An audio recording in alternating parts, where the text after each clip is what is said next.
નમસ્તે વિદ્યાર્થી મિત્રો,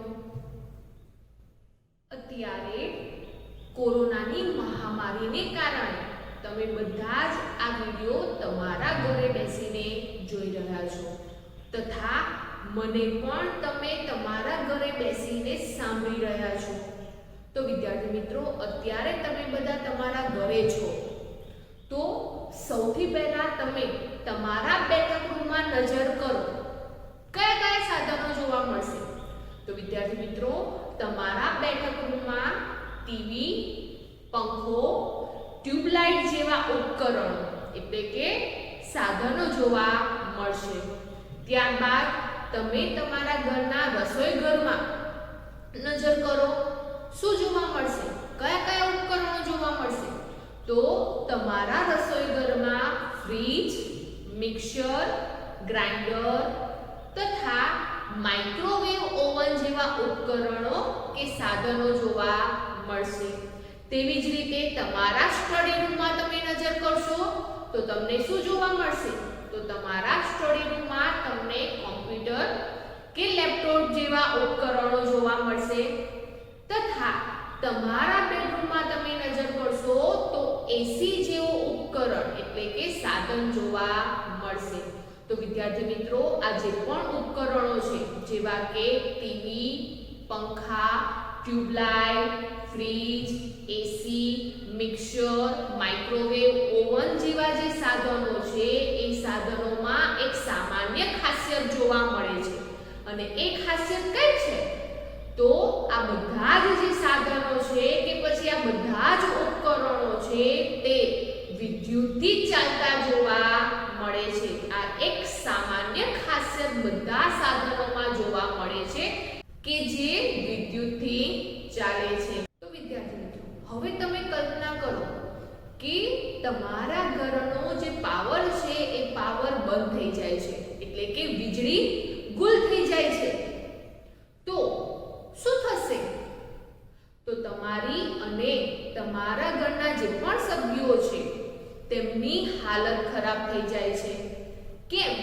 કારણ કે આપણે આવા બધા સાધનોથી ટેવાયેલા છે જે આપણને કોઈ પણ પ્રકારનું કષ્ટ આપતા નથી, જેને કારણે આપણે આપણા શરીરને કોઈ પ્રકારનું દુઃખ વેઠવા દેતા નથી।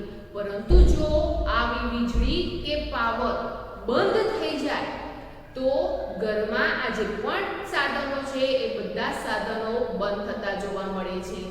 જો ઉનાળામાં આપણા ઘરમાં લાઈટો જાય, પાવર જાય તો આપણી હાલત કેવી થશે? તો આપણી હાલત સૌથી વધારે ખરાબ થતી જોવા મળે છે। કેમ? કારણ કે ઉનાળાના સમયમાં ગરમીનું પ્રમાણ વધારે હોય છે અને ગરમીથી બચવા માટે આપણે પંખા ચાલુ રાખીએ છીએ તથા એસી ચાલુ રાખીને આપણે બેસીએ છીએ જેથી કરીને આપણને ગરમીનો અનુભવ થતો નથી, પરંતુ લાઈટો જાય છે ત્યારે આપણને ગરમીનો અનુભવ થાય છે અને આપણું શરીર તે ગરમી સહન કરી શકતું નથી। તો તેના માટે આપણે શું કરીએ છીએ?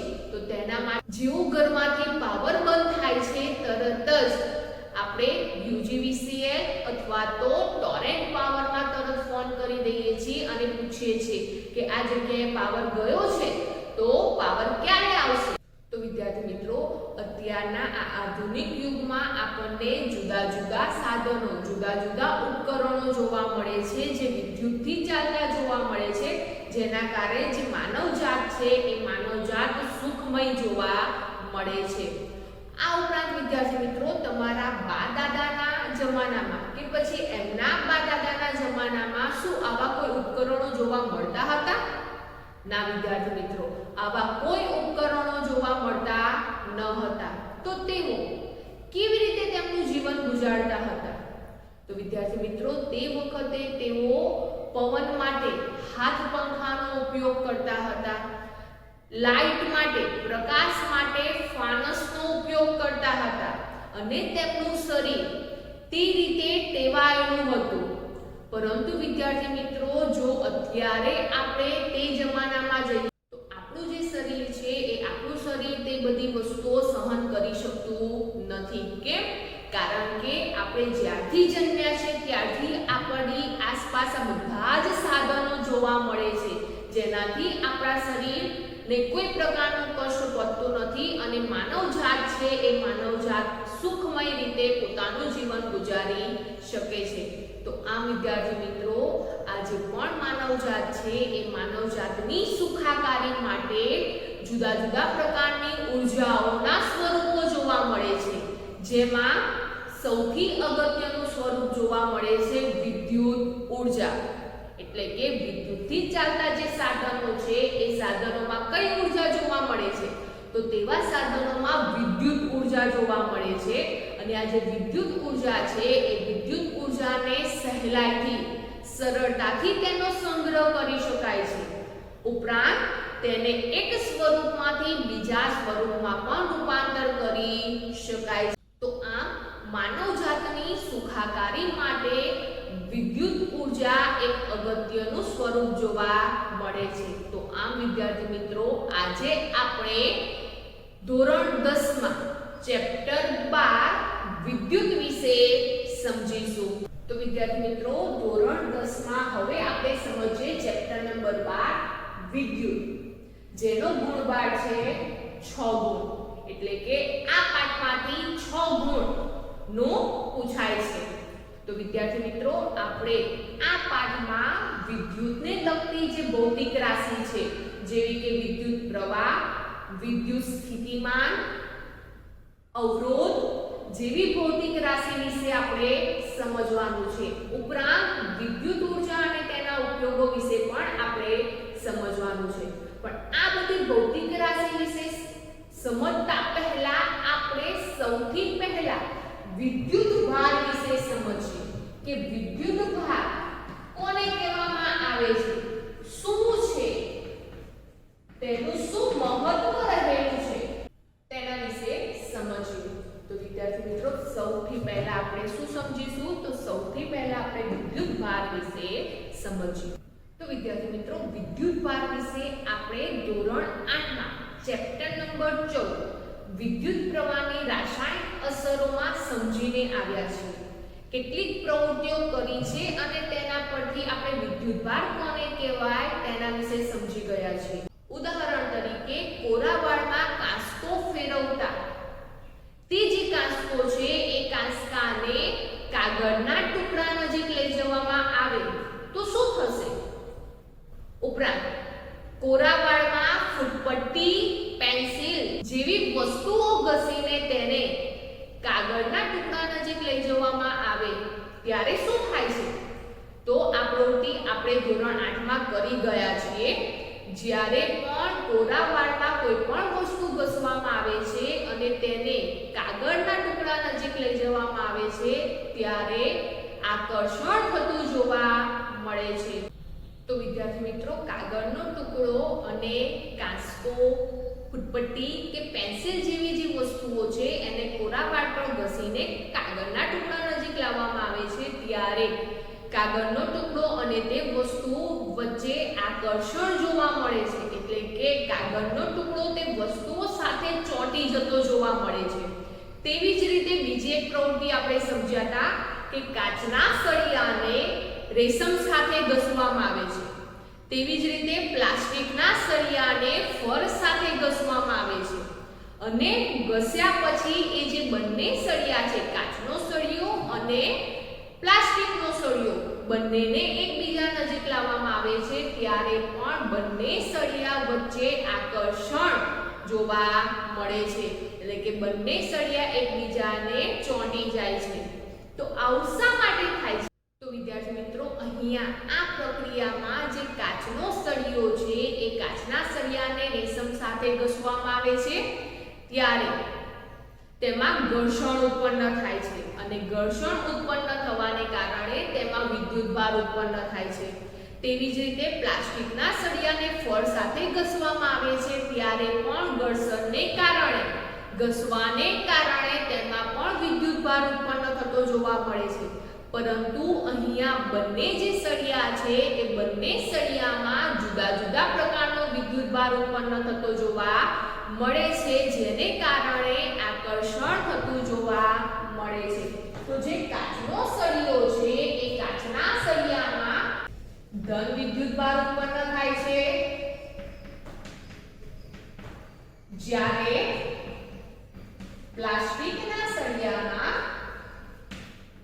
ઋણ વિદ્યુતભાર ઉત્પન્ન થાય છે. અહીંયા જે વિદ્યુતભાર છે એ બંને વિદ્યુતભાર કેવા જોવા મળે છે? તો જુદા જુદા અસમાન જોવા મળે છે, જેથી કરીને બંને એકબીજા સાથે આકર્ષાય છે. તો વિદ્યાર્થી મિત્રો, જ્યારે પણ કોઈ પણ વસ્તુને ઘસવામાં આવે છે ત્યારે તે બીજા પદાર્થને આકર્ષે છે. કેમ? કારણ કે અહીંયા જે બે વસ્તુઓ છે એ બંને વસ્તુઓમાં જુદા જુદા પ્રકારના વિદ્યુતભાર ઉત્પન્ન થતા જોવા મળે છે, જેને કારણે આકર્ષણ ઉત્પન્ન થતું જોવા મળે છે. ઉદાહરણ તરીકે તમે અગાઉના ધોરણોમાં ચુંબક વિશે સમજીને આવ્યા છો કે ચુંબક છે એ ચુંબકને બે ધ્રુવ જોવા મળે છે, એક ઉત્તર ધ્રુવ અને બીજો છે દક્ષિણ ધ્રુવ. હવે ઉત્તર ધ્રુવ અને દક્ષિણ ધ્રુવ ધરાવતા જે બે ચુંબક છે એ બંને ચુંબકને જો નજીક લાવવામાં આવે તો શું થશે? ત્યારે બંને ચુંબક એકબીજાને ચોંટી જાય છે, એટલે કે બંને ચુંબક આકર્ષણ અનુભવે છે. તેવી જ રીતે જો એક ચુંબકનો ઉત્તર ધ્રુવ અને બીજા ચુંબકનો પણ ઉત્તર ધ્રુવ રાખીને તેને એકબીજા સામે નજીક લાવીએ તો શું થશે? તો વિદ્યાર્થી મિત્રો, અહીંયા જે ધ્રુવ છે એ બંને કેવા છે? બંને એક સમાન જોવા મળે છે, જેથી કરીને બંને ચુંબક એકબીજાની નજીક લાવીએ છીએ ત્યારે અપાકર્ષણ થતું જોવા મળે છે. અને તેવી જ રીતે દક્ષિણ ધ્રુવ ધરાવતા ચુંબકોને નજીક લાવવામાં આવે છે ત્યારે પણ અપાકર્ષણ થતું જોવા મળે છે. તો ચુંબકમાં પણ બે જુદા જુદા ધ્રુવ એકબીજાની નજીક આવે છે ત્યારે આકર્ષણ જોવા મળે છે. તેવી જ રીતે અહીંયા પણ જુદા જુદા વિદ્યુતભાર ઉત્પન્ન થવાને કારણે એ જે બંને પદાર્થ છે એ બંને પદાર્થ એકબીજા સાથે આકર્ષાય છે. પરંતુ વિદ્યાર્થી મિત્રો, અહીંયા પણ ચુંબકની જેમ જોવા મળે છે કે ધન વિદ્યુતભાર જોવા મળે, એટલે કે સમાન વિદ્યુતભાર જોવા મળે તો અપાકર્ષણ થતું જોવા મળે છે. જ્યારે ઋણ વિદ્યુતભાર જોવા મળે ત્યારે પણ અપાકર્ષણ થતું જોવા મળે છે. પરંતુ બે જુદા જુદા વિદ્યુતભાર, ધન વિદ્યુતભાર અને ઋણ વિદ્યુતભાર જોવા મળે ત્યારે જ આકર્ષણ થતું જોવા મળે છે. તો આમ જે વિદ્યુતભાર છે એ વિદ્યુતભારના બે પ્રકાર જોવા મળે છે, ધન વિદ્યુતભાર અને બીજો છે ઋણ વિદ્યુતભાર. તો વિદ્યાર્થી મિત્રો, આ જે વિદ્યુતભાર છે એ વિદ્યુતભાર એટલે શું? તો વિદ્યુતભાર અવ્યાખ્યાયિત પદ છે. અવ્યાખ્યાયિત એટલે કે તેની કોઈ વ્યાખ્યા આપી શકતા નથી, તેની કોઈ વ્યાખ્યા મળી શકતી નથી.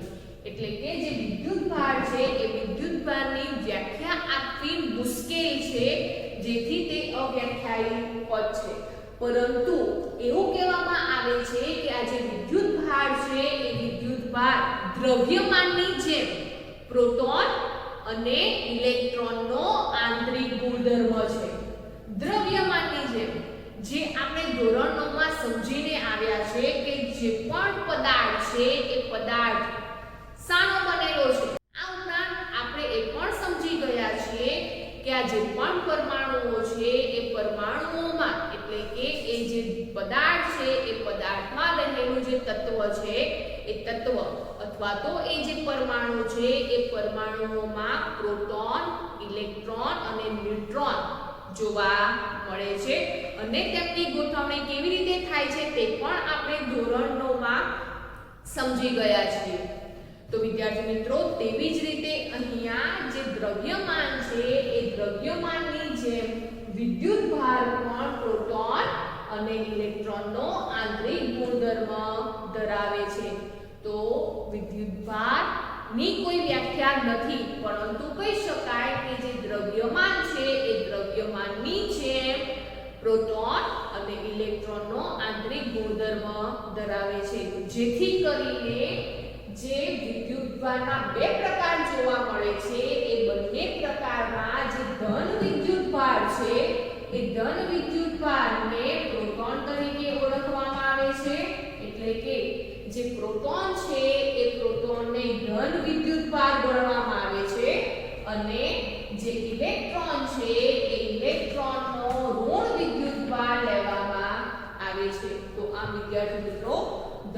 વિદ્યુતભાર પ્રોટોનનો જોવા મળે છે અને ઋણ વિદ્યુતભાર ઇલેક્ટ્રોનનો જોવા મળે છે.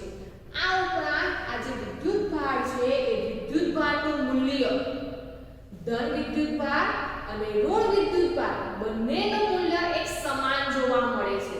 પરંતુ ધન વિદ્યુતભાર છે એ ધન વિદ્યુતભારમાં ધન મૂલ્ય જોવા મળે છે, જ્યારે ઋણ વિદ્યુતભારમાં ઋણ મૂલ્ય જોવા મળે છે. અને તે કેટલું જોવા મળે છે? તો 1.6 ગુણ્યા 10 માઈનસ 19 જેટલું મૂલ્ય જોવા મળે છે. અને તેવી જ રીતે ઇલેક્ટ્રોનનું મૂલ્ય પણ 1.6 ગુણ્યા 10 માઈનસ 19 જેટલું જોવા મળે છે. પરંતુ ઇલેક્ટ્રોન કેવો વિદ્યુતભાર ધરાવે છે? તો ઇલેક્ટ્રોન ઋણ વિદ્યુતભાર ધરાવે છે, જેથી તેનું મૂલ્ય કેવું જોવા મળે છે? ઋણ જોવા મળે છે. અને જ્યારે પ્રોટોન કેવો વિદ્યુતભાર ધરાવે છે? ધન ધરાવે છે, માટે તેનું મૂલ્ય ધન જોવા મળે છે. આ ઉપરાંત વિદ્યાર્થી મિત્રો, આ જે પણ વિદ્યુતભાર છે એ વિદ્યુતભારનો SI એકમ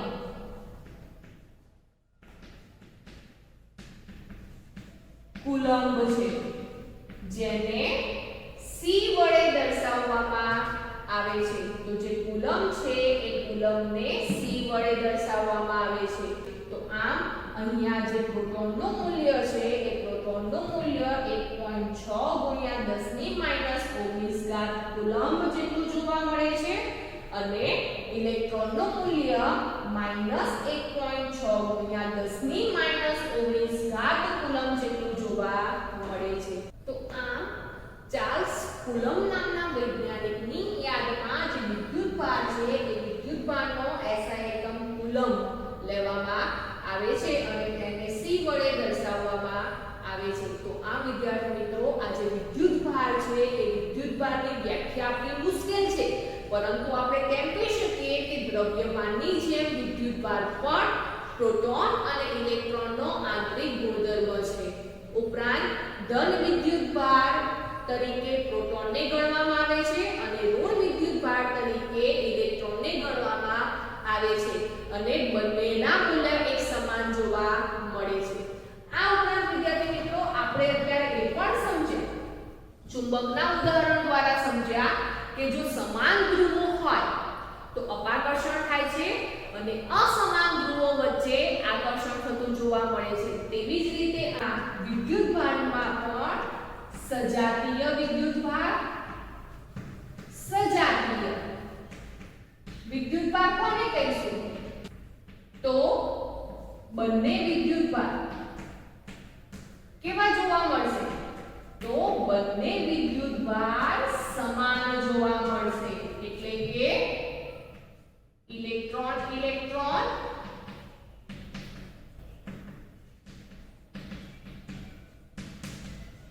કે પછી પ્રોટોન પ્રોટોન. તો જ્યારે ઇલેક્ટ્રોન ઇલેક્ટ્રોન અથવા પ્રોટોન પ્રોટોન વિદ્યુતભાર હોય તેવા વિદ્યુતભારને આપણે કેવા કહીશું? સજાતીય વિદ્યુતભાર. અને સજાતીય વિદ્યુતભાર વચ્ચે શું જોવા મળશે? તો સજાતીય વિદ્યુતભાર વચ્ચે અપાકર્ષણ થતું જોવા મળે છે. તેવી જ રીતે વિદ્યાર્થી મિત્રો, આપણે વિજાતીય વિદ્યુતભાર વિશે સમજીએ. વિજાતીય વિદ્યુતભાર કોને કહીશું? તો સજાતીય વિદ્યુતભાર વિશે સમજ્યા, તેવી જ રીતે વિજાતીય એટલે કે બંને જે વિદ્યુતભાર છે કેવા જોવા મળશે? જુદા જુદા જોવા મળશે. તો બંને વિદ્યુતભાર કેવા હશે? જુદા જુદા હશે. એટલે કે પ્રોટોન અને ઇલેક્ટ્રોન અથવા તો ઇલેક્ટ્રોન અને પ્રોટોન બંને વિદ્યુતભાર જુદા જુદા જોવા મળે છે, જેને વિજાતીય વિદ્યુતભાર તરીકે ઓળખવામાં આવે છે. અને તેમની વચ્ચે શું જોવા મળશે? તો તેમની વચ્ચે આકર્ષણ થતું જોવા મળે છે. તો આમ વિદ્યાર્થી મિત્રો, સજાતીય વિદ્યુતભાર વચ્ચે અપાકર્ષણ થાય છે અને વિજાતીય વિદ્યુતભાર વચ્ચે આકર્ષણ થતું જોવા મળે છે. તો આમ વિદ્યુતભાર વચ્ચે લાગતું આ જે પણ અપાકર્ષણ બળ, આકર્ષણ બળ એટલે કે જે વિદ્યુતીય બળ છે એ વિદ્યુતીય બળનું મૂલ્ય ચાર્લ્સ કુલમ્બ નામના જે વૈજ્ઞાનિક છે તેમના નિયમ પરથી ગણી શકાય છે, જે તમારે ધોરણ 12 સાયન્સમાં ભણવામાં આવશે. ત્યારબાદ વિદ્યાર્થી મિત્રો, તમે પાણીના પ્રવાહથી પરિચિત છો. પાણીનો પ્રવાહ કોને કહેવામાં આવે છે? તો નદીમાં વહેતા જે પાણીનો જથ્થો છે જેને પાણીનો પ્રવાહ તરીકે ઓળખવામાં આવે છે. તેવી જ રીતે હવે આપણે સમજીએ વિદ્યુત પ્રવાહ કોને કહેવામાં આવે છે. વિદ્યુત પ્રવાહ કોને કારણે વહે છે તે આપણે સમજીએ. તો વિદ્યુત પ્રવાહ કોને કહીશું? તો વાહક તારમાં વહેતો વિદ્યુત ભારનો જથ્થો.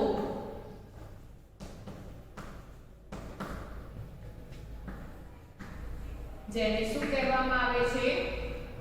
જેને વિદ્યુત પ્રવાહ તરીકે ઓળખવામાં આવે છે. એટલે કે જે વાહક તાર છે એ વાહક તારમાં વિદ્યુત પ્રવાહ પસાર થાય છે, પણ કોને કહીશું?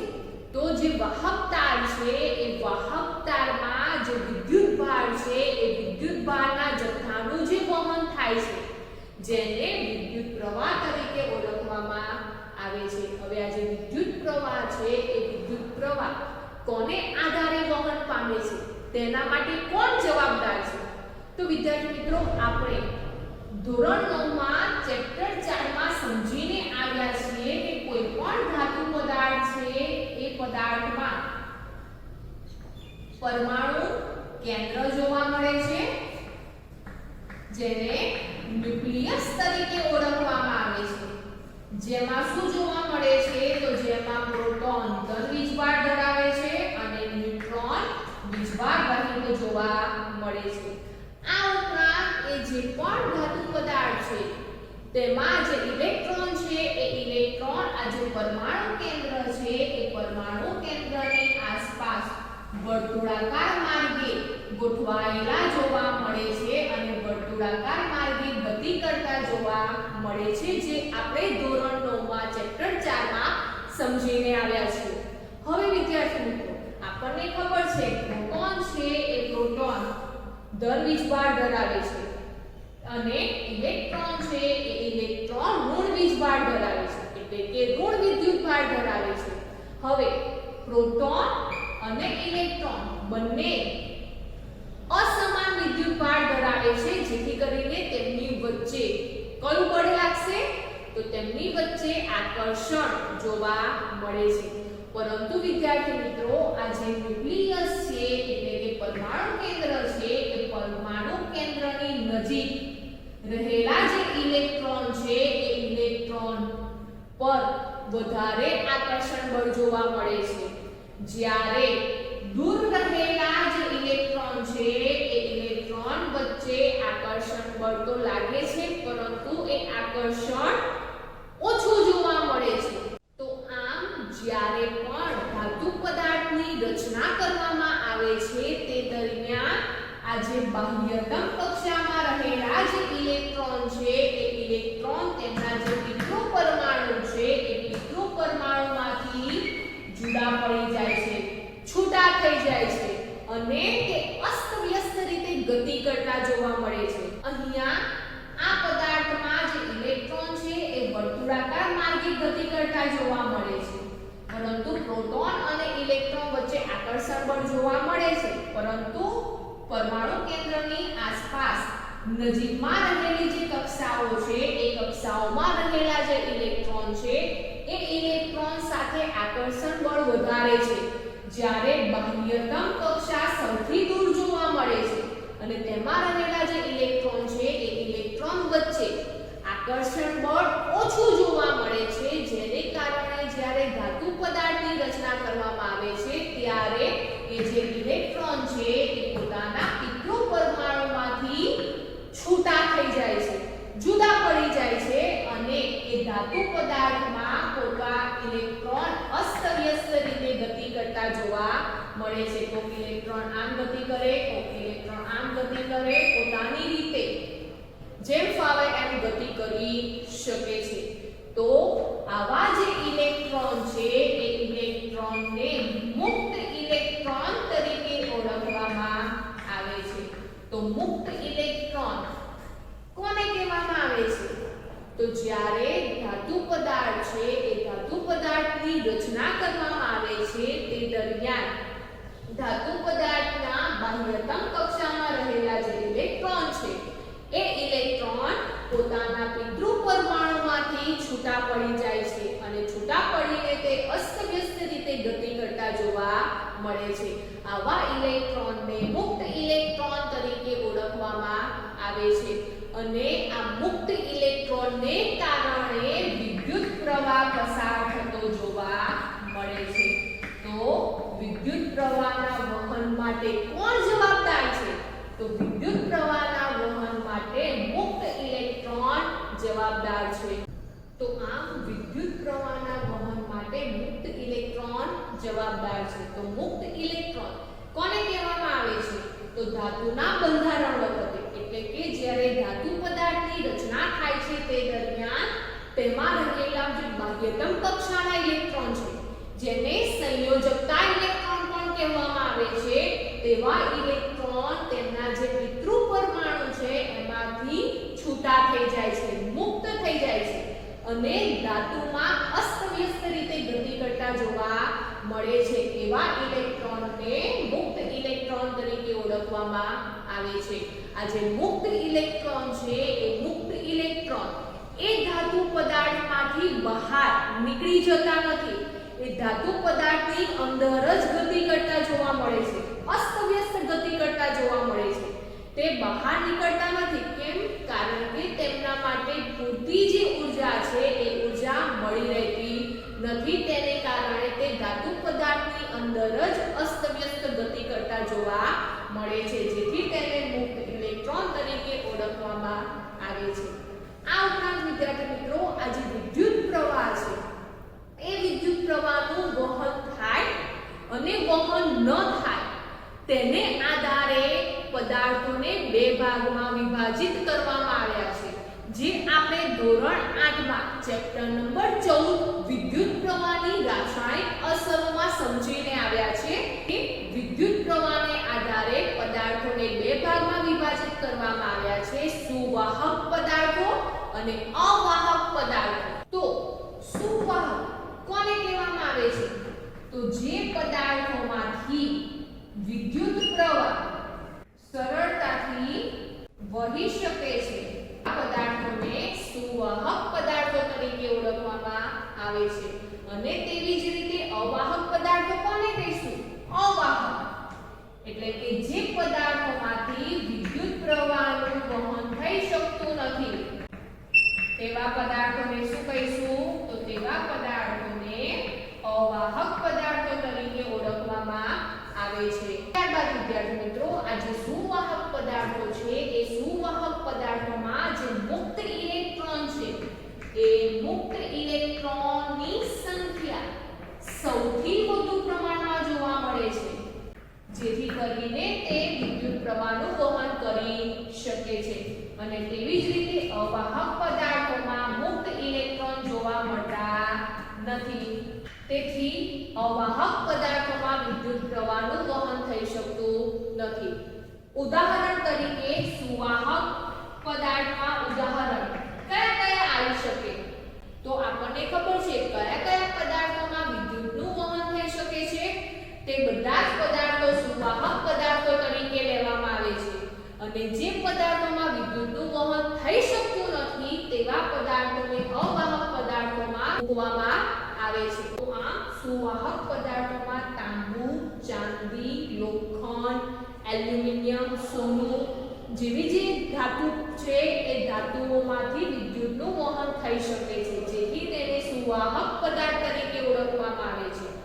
અને અવાહક પદાર્થોના ઉદાહરણમાં કાચ, રબર, પ્લાસ્ટિક, લાકડું અને ચામડું લેવામાં આવે છે, જેમાં વિદ્યુતનું વહન થઈ શકતું નથી. આથી તેમને અવાહક પદાર્થો તરીકે ઓળખવામાં આવે છે. તો મિત્રો મુક્ત ઇલેક્ટ્રોન જે પદાર્થોમાં જોવા મળે છે તેવા પદાર્થોમાં વિદ્યુતનું વહન થઈ શકે છે, જેથી તેમને સુવાહક પદાર્થો કહેવામાં આવે છે. અને જે પદાર્થોમાં મુક્ત ઇલેક્ટ્રોન જોવા મળતા નથી તેવા પદાર્થોમાં વિદ્યુત પ્રવાહનું વહન થઈ શકતું નથી, માટે તેમને અવાહક પદાર્થો તરીકે ઓળખવામાં આવે છે. એવી જ રીતે વિદ્યાર્થી મિત્રો આપણે આ જે પણ કોઈ વાહક તાર છે એ વાહક તારના આડછેદ વિશે વિચારીએ. આડછેદ અને તેનો છેદ લઈને વિચારવામાં આવે તો આપણને શું જોવા મળે? તો જે વાહક તાર છે એ વાહક તારના આડછેદ વિશે જ્યારે વિચારવામાં આવે છે ત્યારે તેના આડછેદમાં આપણને ધન વિદ્યુતભાર એટલે કે પ્રોટોન અને ઋણ વિદ્યુતભાર એટલે કે ઇલેક્ટ્રોન જોવા મળે છે. પરંતુ જે ઇલેક્ટ્રોન છે એ ઇલેક્ટ્રોનની ગતિ કેવી જોવા મળે છે? ઇલેક્ટ્રોનની ગતિ અસ્તવ્યસ્ત રીતે જોવા મળે છે. જો વિદ્યાર્થી મિત્રો આ આકૃતિમાં આ જે પીળા કલરના ડોટ અને એરો બતાવેલા છે જે ઋણ આયનો એટલે કે ઇલેક્ટ્રોન છે, જ્યારે ભૂરા રંગમાં જે દર્શાવેલું છે એ ધન આયનો એટલે કે પ્રોટોન છે. અહીંયા આ આકૃતિમાં જે ઇલેક્ટ્રોન છે એ ઇલેક્ટ્રોનની ગતિ આ એરો છે એ એરા પ્રમાણે દર્શાવેલી છે. તો તમે જોઈ શકો છો કે આ વાહક તારના આડછેદમાં જે ઇલેક્ટ્રોન છે એ ઇલેક્ટ્રોનની ગતિ જુદી જુદી જોવા મળે છે, એટલે કે જુદી જુદી દિશામાં તેમની ગતિ થતી જોવા મળે છે, જેથી આપણે કહી શકીએ કે અહીંયા આ જે ઇલેક્ટ્રોન છે એ ઇલેક્ટ્રોનની ગતિ કેવી છે? અસ્તવ્યસ્ત જોવા મળે છે. જેથી કરીને વાહકતાના આડછેદમાં જ્યારે મુક્ત ઇલેક્ટ્રોનની ગતિ અસ્તવ્યસ્ત થતી જોવા મળે ત્યારે જે વિદ્યુતભાર છે એ વિદ્યુતભારની ચોખ્ખી ગતિ થતી નથી. એટલે કે જે વિદ્યુતભારનો જથ્થો છે એ જથ્થો આપણને શૂન્ય જોવા મળે છે. વિદ્યુતભારનું કોઈ વહન થતું નથી, જેને કારણે આ વાહક તારના આડછેદમાં વિદ્યુત પ્રવાહ પસાર થતો નથી.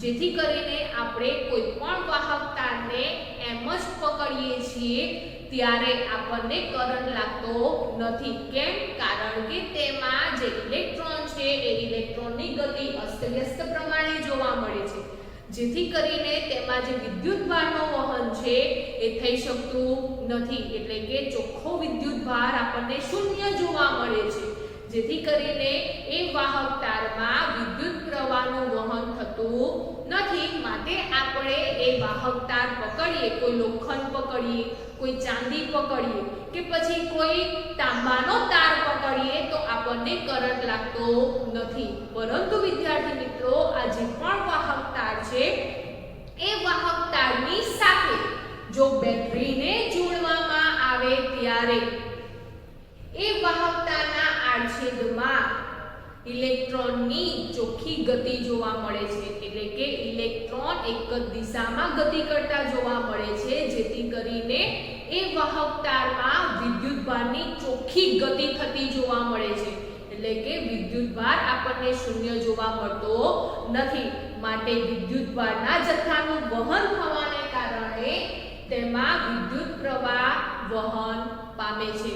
તો વિદ્યાર્થી મિત્રો આ જે વાહક તાર છે એ વાહક તારમાં બેટરીનું જોડાણ નથી, માટે વિદ્યુત પ્રવાહ પસાર થઈ શકતો નથી. પરંતુ આ આકૃતિમાં આપણે આ જે વાહક તાર છે એ વાહક તારના આડછેદની સાથે જ્યારે બેટરીનું જોડાણ કરીએ છીએ, એટલે કે બેટરીનો ધન છેડો એક છેડા સાથે અને બેટરીનો ઋણ છેડો બીજા છેડા સાથે જોડવામાં આવે છે અને ત્યાર પછી બેટરી ચાલુ કરવામાં આવે છે, તે દરમિયાન તેમાં રહેલા જે પણ અસ્તવ્યસ્ત ગતિ કરતા જે ઇલેક્ટ્રોન છે એ ઇલેક્ટ્રોનની ગતિ આપણને ચોખ્ખી એક જ દિશામાં થતી જોવા મળે છે.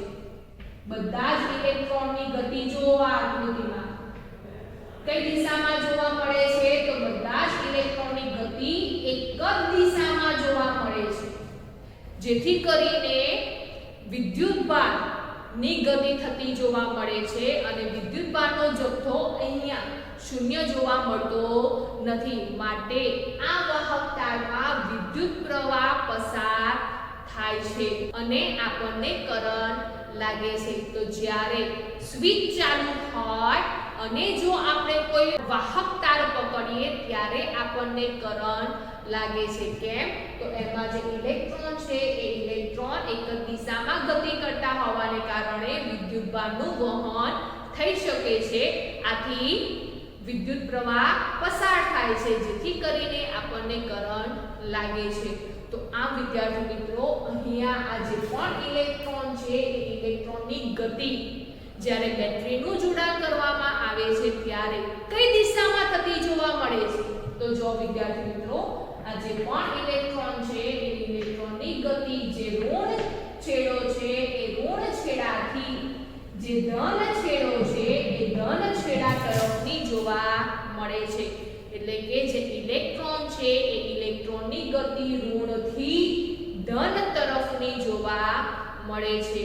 પરંતુ વિદ્યાર્થી મિત્રો પહેલાના જમાનામાં જ્યારે ઇલેક્ટ્રોનની શોધ નહોતી થઈ તે દરમિયાન કેટલાક વૈજ્ઞાનિકો એવું માનતા હતા કે આ જે પણ વાહક તાર છે એ વાહક તારના આડછેદમાં જે ધન વિદ્યુતભાર છે એ ધન વિદ્યુતભારને કારણે વિદ્યુત પ્રવાહ સર્જાય છે તથા તેમાં જે વિદ્યુત પ્રવાહ છે એ વિદ્યુત પ્રવાહનું વહન પણ ધન વિદ્યુતભારની દિશામાં જ જોવા મળે છે તેવું માનતા હતા. પરંતુ જે થોમ્સન નામના વૈજ્ઞાનિકે જ્યારે ઇલેક્ટ્રોનની શોધ કરી ત્યાર પછી વૈજ્ઞાનિકોને ખબર પડી કે આ વાહક તાર છે એ વાહક તારમાં જે વિદ્યુત પ્રવાહ છે એ વિદ્યુત પ્રવાહ ઇલેક્ટ્રોન છે એ ઇલેક્ટ્રોનની ગતિને કારણે સર્જાય છે. પરંતુ વિદ્યાર્થી મિત્રો અહીંયા જે ઇલેક્ટ્રોનની ગતિ જોવા મળે છે જેને ઇલેક્ટ્રોનનો પ્રવાહ તરીકે ઓળખવામાં આવે છે. તો ઇલેક્ટ્રોનની શોધ થયા પછી ખબર પડી કે ઇલેક્ટ્રોનના પ્રવાહને કારણે વિદ્યુત પ્રવાહ સર્જાય છે. પરંતુ જે વિદ્યુત પ્રવાહ છે એ વિદ્યુત પ્રવાહની દિશા જે ધન વિદ્યુતભાર છે એ ધન વિદ્યુતભારની દિશામાં જ લેવામાં આવે છે. એટલે કે જે જૂની માન્યતા હતી કે વિદ્યુત પ્રવાહની દિશા ધન વિદ્યુતભાર જે છે એ ધન વિદ્યુતભારની દિશામાં જ વિદ્યુત પ્રવાહ સર્જાય છે તે જ માન્યતા અહીંયા રાખવામાં આવી જેને રૈવાજિક વિદ્યુત પ્રવાહ તરીકે ઓળખવામાં આવે છે. રૈવાજિક એટલે જૂની માન્યતા માનવામાં આવી છે માટે તેને રૈવાજિક વિદ્યુત પ્રવાહ તરીકે ઓળખવામાં આવે છે.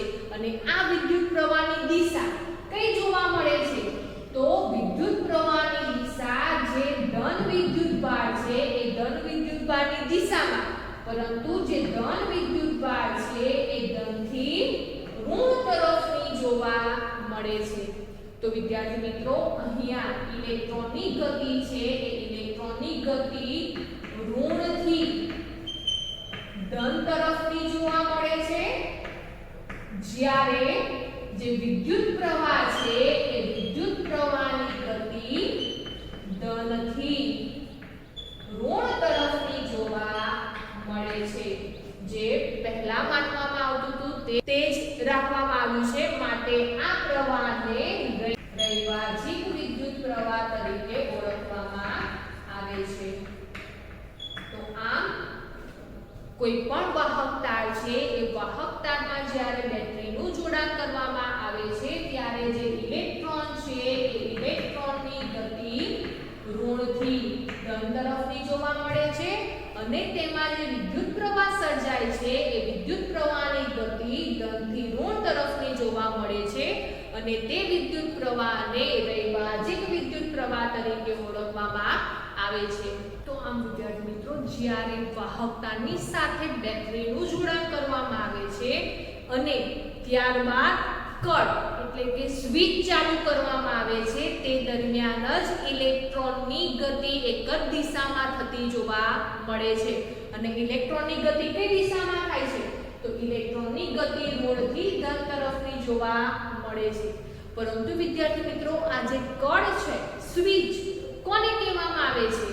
તો બેટરી એટલે કે વિદ્યુત કોષ અને પરિપથના બીજા ઘટકો વચ્ચે જોડાણ પૂરું પાડતો જે ઘટક છે જેને કળ અથવા તો સ્વિચ તરીકે ઓળખવામાં આવે છે અને વિદ્યુત પરિપથ કોને કહેવામાં આવે છે તો વિદ્યુત પ્રવાહનો સતત અને બંધ માર્ગ જેને વિદ્યુત પરિપથ તરીકે ઓળખવામાં આવે છે તો વિદ્યાર્થી મિત્રો આપણા ઘરમાં જે પણ લાઈટ પંખા એટલે કે વિદ્યુતથી ચાલતા જે સાધનો છે એ સાધનોનું જોડાણ જે વાહકતા બોર્ડ સુધી થયેલું જોવા મળે છે અને એ બોર્ડમાં કળ એટલે કે સ્વિચ જોવા મળે છે આ જે સ્વિચ છે એ જ્યારે ચાલુ કરીએ છીએ ત્યારે વિદ્યુત પ્રવાહ સતત રીતે એક સાધન સુધી પહોંચે છે એ ઉપકરણ સુધી બંધ માર્ગે પહોંચે છે જેને વિદ્યુત પરિપથ તરીકે ઓળખવામાં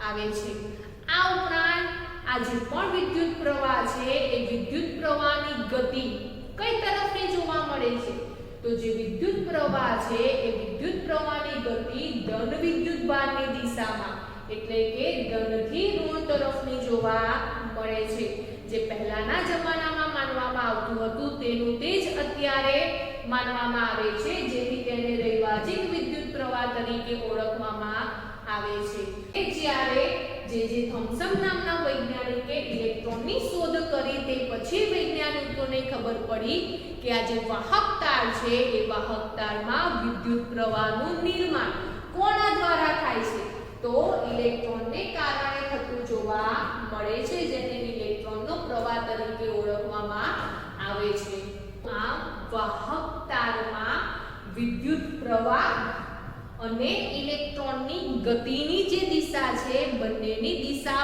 વિરુદ્ધ જોવા મળે છે એટલે કે વિદ્યુત પ્રવાહની દિશા કરતા ઇલેક્ટ્રોનના ગતિની દિશા તેનાથી વિરુદ્ધ જોવા મળે છે ઋણથી ધન ઇલેક્ટ્રોન અને વિદ્યુત પ્રવાહ ધનથી ઋણ બંનેની દિશા કેવી જોવા મળે છે બંનેની દિશા જુદી જુદી જોવા મળે છે માટે આપણે કહી શકીએ કે વાહક તારમાં જે વિદ્યુત પ્રવાહ છે એ વિદ્યુત પ્રવાહની ગતિની દિશા ઇલેક્ટ્રોનની ગતિની દિશા કરતા વિરુદ્ધ જોવા મળે છે